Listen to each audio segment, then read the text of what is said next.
Joining me now, Mark Alexander, Dean of the Law School at Villanova University. And thank you, Mark. When you hear, and we do hear it a lot on TV, people throw around the term constitutional crisis when it comes to Trump. What does it mean to you? Well, it can mean a lot of things, Joy.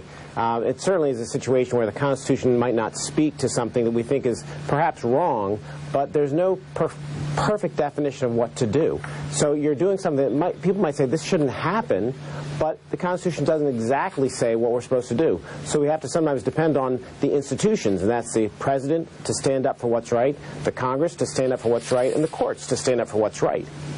So we actually, because we talk about this so much, we actually went to our Facebook family, our Facebook viewers, and we asked them, tell us what you think. What do you want to know from Mark? And so we have a couple questions for you. I'm going to ask one of them. Walterine McLeod asks, if Trump is found to have obstructed justice, what happens if Congress does not vote to impeach him? Would that be considered a constitutional crisis?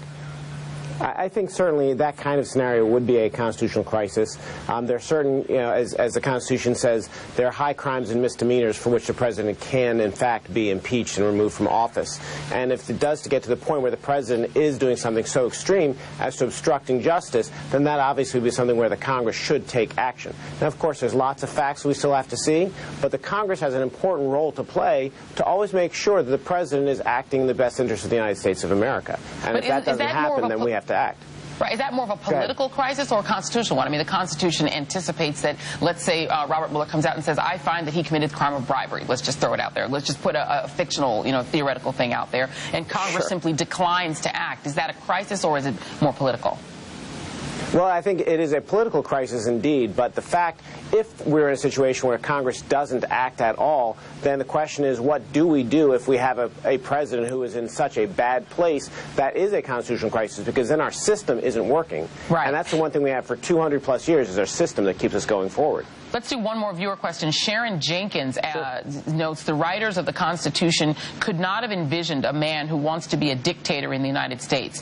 Can Donald Trump become that dictator? Can he change the law by calling for a constitutional convention to amend the Constitution, which would seem crazy, but he just praised Xi Jinping in China for changing their Constitution so that he could rule multiple terms, more than 2 terms. Could Donald Trump theoretically do that? Well, certainly the Constitution can be amended. It takes a huge effort in order to do so. I don't think the American people would allow that to happen, and that's one of the great checks ultimately, is the American people in a constitutional system. We have a certain right, and to amend the Constitution would require not only the Congress but the American people in the states to do something to change the Constitution, which I don't think people would allow if somebody said, I want to be president for life. Yeah, well, one last one. What if Robert Mueller, in theory, were to serve a subpoena on Donald Trump and he simply refused to accept it? Well, I think that's something which happened with Richard Nixon, and clearly the court stated that no person is above the law. The president must respect the courts, and if there's a subpoena and the courts back it up, then indeed the president must go along. And that's, I think, going to be one of the biggest challenges lying ahead, is to see what happens if there's a subpoena and whether or not the president goes along, because the president must, in fact, go along with the laws of our nation.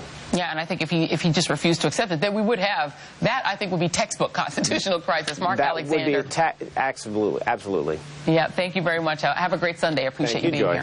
Thank you. More AM Joy after the break.